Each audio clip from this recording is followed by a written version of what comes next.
bronze triremes cut across the Aegean like sharks. On their sails, the double axe of Knossos gleams in the sun. Islands that once paid tribute to Mycenaean kings now bow to the power of Crete. From the Cyclades to Cyprus, from the Nile Delta to the shores of Anatolia, the Minoans rule the seas. The Mediterranean belongs not to Rome, not to Athens, not to Carthage, but to a people who danced with bulls and worshipped the goddess of nature. This is the world where the Minoans built an empire. In our history, the Minoans flourished between 2000 and 1450 BCE based on Crete. They were masters of trade, seafaring, and artistry. They built sprawling palaces at Knossos, Phaistos, and Mallia covered in frescoes of dolphins, dancers, and rituals. Their script, linear, remains undeciphered, their religion mysterious, their society advanced. But they never built a military empire. Around 1450 BCE, the Mycenaeans of mainland Greece absorbed them, and a few centuries later their civilization faded, leaving myths of King Minos and the labyrinth. But what if it had gone differently? What if the Minoans, instead of remaining traders, had built an empire centuries before the Greeks? The key turning point lies around 1600 BC. The Minoans already had naval dominance. Archaeologists call it a thalassocracy, rule of the seas. If instead of merely trading peacefully, they developed a naval military tradition, they could have expanded aggressively. The eruption of Thera Santorini, which devastated much of the Aegean, historically weakened them. But imagine the disaster avoided or overcome. The Minoans rally, using their wealth and ships to dominate their neighbors. Picture it. Minoan fleets, armed with bronze-tipped rams and archers, patrol the Aegean. Islands like Naxos, Rhodes, and Lesbos fall under Cretan governors. Mainland city-states, still young, pay tribute. Knossos becomes not just a palace but an imperial capital. Its storerooms overflow not only with olive oil and grain but with tribute from conquered lands. The bull-leaping games, once ritual, become displays of imperial power, honoring the goddess who rules land and sea. Zoom in on lives. A young Mycenaean farmer near Corinth watches as Minoan ships arrive at his coast. Instead of raiders, they are officials demanding tribute. He delivers sheep and grain, learning to carve linear symbols into tablets as receipts. His children grow up speaking Greek at home but learning Minoan at school. On Crete, a merchant's son joins the navy, patrolling islands to enforce Crete law. He sails as far as Egypt, where he delivers tribute to Pharaoh not as a subject but as an equal envoy of the Minoan Empire. Religion spreads too. The Minoans, centered on goddess worship, spread their cults across the Aegean. Temples dedicated to fertility goddesses and bull symbols appear in mainland Greece. Later Greek myths of Zeus, Europa, and the Minotaur may be distorted memories of centuries under Minoan religious dominance. Instead of Olympian patriarchy, Mediterranean religion develops with matriarchal undertones, forever shaped by Minoan tradition. The political consequences are staggering.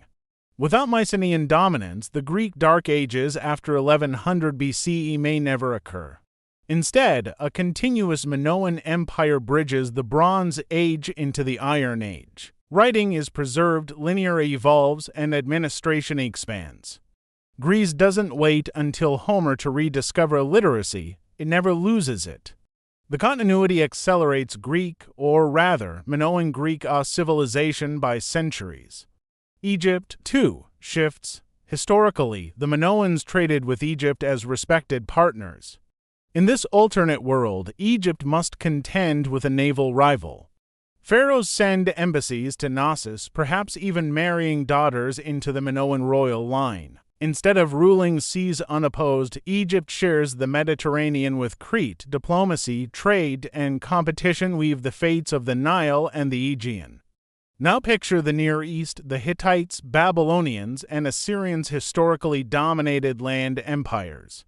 In this alternate world, they cannot easily project naval power. The Minoans block Anatolian coasts, establish colonies in Cyprus, and control Levantan ports. Cretan governors oversee Byblus, Ugarit, and Tyre centuries before Phoenicia ever rose. The famed Phoenician maritime legacy never takes root. The Minoans take that crown. Culturally, the shift is profound. Greek art and philosophy, so influential in our world, emerge earlier under Minoan patronage. Frescoes evolve into narrative art centuries before Athens' golden age. Philosophy, tied to mathematics and astronomy, develops in Minoan schools by 1000 BCE. Instead of Socrates in the 5th century BCE, we might see a proto-Socrates centuries earlier. The intellectual flowering of Europe begins not in classical Athens but in imperial Knossos. Now imagine global consequences. With an early empire, the Minoans expand further. By 1000 BCE, their fleets reach beyond the Pillars of Hercules into the Atlantic. They may colonize Iberia and even contact early Celtic tribes. By 800 BCE, long before Rome rises, Minoan colonies dot the western Mediterranean. When Carthage would have been founded, the Minoans are already there. Their empire becomes the Mediterranean's unchallenged master. Zoom again to ordinary people. A Celtan Gaul trades tin with Minoan merchants, his village enriched by bronze made with Cretan demand. A Nubian sailor finds himself in Knossos, working in Minoan dockyards. A child in Athens never hears of Homer's Age of Heroes because the heroic past never ended. The empire endures, its history uninterrupted. Religion and language ripple outward. Instead of Greek mythology becoming dominant, Minoan religious imagery saturates the Mediterranean. The double axe, sacred bulls, and goddess symbols appear on altars from Iberia to Anatolia. Language evolves, but with a Minoan foundation. Linear, adapted, and spread becomes the ancestor not of Greek but of an entirely different linguistic family. Europe's languages today may trace their roots not to Latin and Greek but to Minoan Crete. By the time Rome would have risen, it finds no power vacuum. Italy, like Greece, is a colony or tributary of Crete. Latin culture never flourishes. Rome never expands. Instead, the Minoan Empire, already millennia old, continues its maritime rule. Europe never sees the Roman Empire. Instead, it inherits a Minoan superstate. The Renaissance, which drew on Greece and Rome, instead draws on uninterrupted Minoan traditions. Western civilization as we know it is unrecognizable. By the modern age, global exploration happens earlier. With their seafaring skill, the Minoans may cross the Atlantic centuries before Columbus.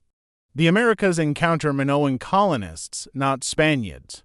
The Columbian exchange occurs under different terms: corn, potatoes, and cacao flowing into a Mediterranean world already shaped by millennia of trade.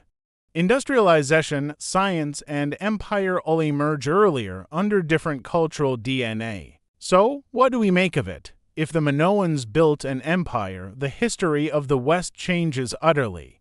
No Mycenaeans, no Greece as we know it, no Rome, no Latin legacy. Instead, Europe and the Mediterranean grow under the shadow of Knossos, goddess worship, and maritime power. The first true empire of the seas could have set the course of history thousands of years earlier, so what do you think? Would a Minoan empire have created a more peaceful, trade-based world, or would it have been just as ruthless as Rome? Would we be heirs of bulls and goddesses instead of eagles and emperors?